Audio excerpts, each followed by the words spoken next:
Isma. Well, this expression cannot just be defined in one word because it represents a lot of things. It represents, for example, our belief that in Africa, the kind of economic, social, and political institutions that make sense must find their meaning in the African setup. That any new organization which we bring up must be based on some traditional concept to life.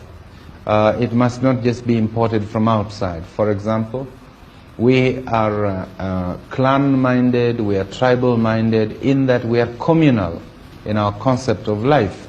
Now, it is necessary that our new institutions are based on this approach, what we have called in our definition of African socialism, mutual social responsibility. That is, that a person is not just an individual, he is part of a system, he is part of a community. He has responsibilities within that community. He has duties to perform in that community. But in turn, the community has also got responsibility to him. They have duties towards him and his children. This is a very important concept. The other concept is that every person has got equal value and worth. Although some of our people in traditional life had a lot of wealth, but their wealth was not really belonging to them as individuals. They held it almost in trust for the rest of the community. And when any of the members of the community got into trouble, or when he wanted cows to pay dowry, he always looked to this as a possession which he could also have access to. So that there is this element of acknowledging individuals as equal humans in the community. The third one is that every decision was made through consultation and discussion and by a consensus. There was no question of one person deciding for the rest or of a minority deciding for the rest. There was also a proper procedure which laid down how every decision must be taken and at what level different decisions must be taken. There was a procedure by which certain members of the community attained seniority, and by that seniority they were in a position to take certain decisions on behalf of the community. This is the democratic nature of our society. And lastly, there was the element that there was belief in a supreme being. That is, we paid homage to God or gods. We acknowledged there existed a God. We had certain religious functions, not denominational, but born in our tradition. Before we harvest, we have to do certain things to pay homage to God. Before we go to break the ground for cultivation, we pay homage to God. So that there is a distinction, for example, between what we believe in as socialists and what the communists believe in. There is a basic distinction. The other distinction with other socialists, say the democratic socialists, the Christian socialists of Europe, and the Labour Party in Britain, is that we believe that our socialism must be founded from certain African traditions. Now, into this Kenya, countries from around the world want to help to come with their aid. And I understand that you are interested in assistance from abroad, is that right? This is true, yes. Now, what kind of aid would you be mostly interested in, Mr. Mboya?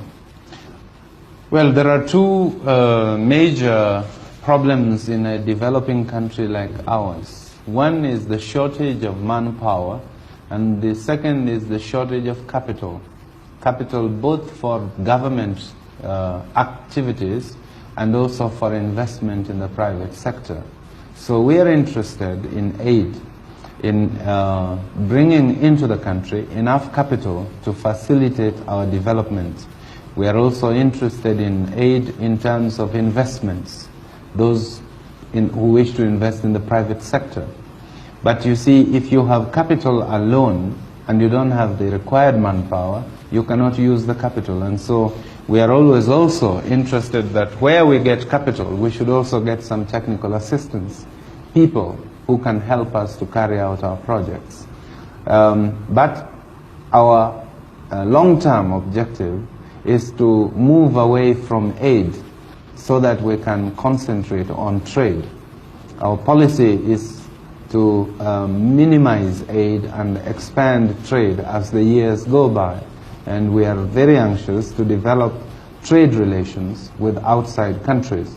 I think mostly we want to develop trade relations with our neighboring countries within Africa, because in the final analysis, intra-African trade is more important to us than trade with foreign countries who have a very highly sophisticated economic setup. How is your thinking when you think of the slogan Africa for Africans? What role will the Europeans and the Indians play in the future Kenya? Well, I think one thing is to distinguish between what this means in terms of government. What it means in terms of government is that the governments of Africa must be African governments. This is really what it means. Beyond that, we concede, like every other part of the world, that you will have foreigners living amidst our people, and they will be governed by the laws of the land. Also, we have in our constitution provision for other people to become citizens, and there are a number of Asians and Europeans who have become Kenyan citizens since independence, and they will enjoy the same rights as myself or any other African.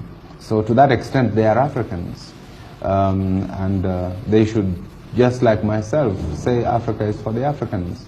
What we're really saying is to exclude foreign powers from interfering in our own local affairs, and also to eliminate colonialism and minority rule from Africa.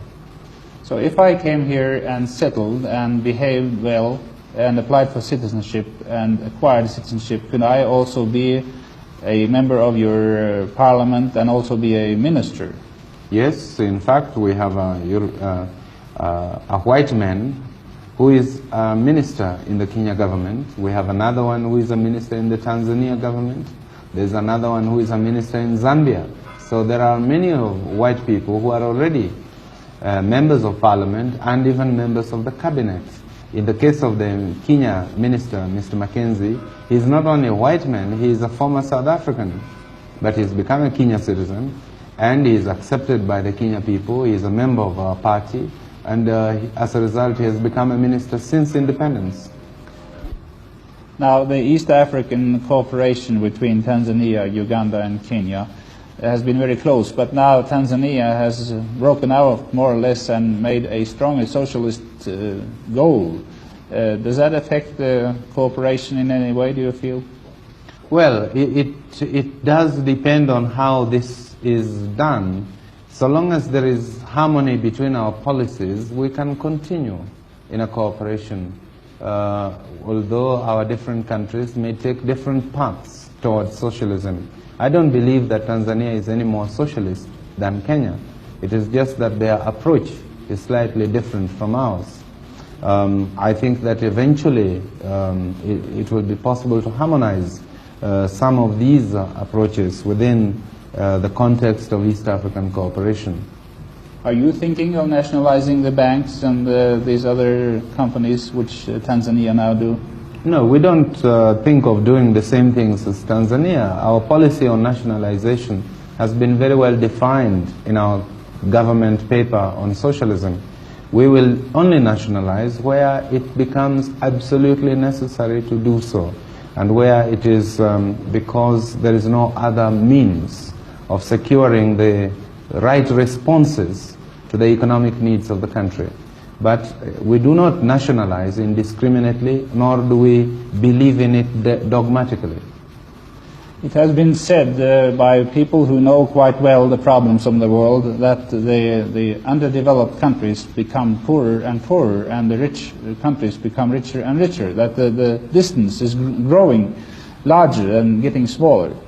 Is that true to any extent, and how should we overcome this problem, do you think? This is very true, and I have defined it very, very comprehensively in my speech at Lagos. which I have since published, showing how difficult these terms of aid, terms of loan and so on have been getting, and also the terms of trade between the developed and developing countries, and also showing how these per capita incomes in the developed countries have been going up, whereas those in the developing countries have been remaining stagnant or even reducing.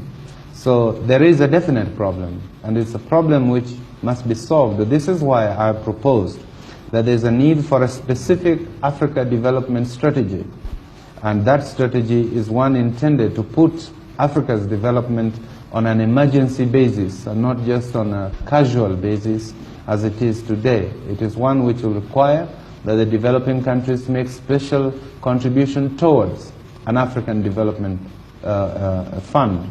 It is one which will require that African states themselves contribute towards a general African development program, which requires cooperation between them. This is something I could speak on for a long time, but which I have defined in a comprehensive document, now published as a Kenya government document under the title A Strategy for a Development Strategy for Africa, which you might find to be very interesting reading. In that connection, I would like to ask you, how do you look upon the development now towards a more common European market? Is that a threat, a further threat to the relation between the richer nations and the poorer nations? No, I don't think so. I think it is a logical development in Europe. I don't think there is very much of an alternative for Europe but to do this, especially with the end of colonial empires. Europe has to reorganize herself. Does this affect Africa in any way? It does, because it means that Africa also must reorganize herself to meet the new European structure, and also that we also, the European concept of the common community must bear in mind that there are other parts of the world and not just Europe, and that Europe owes those parts of the world some cooperation.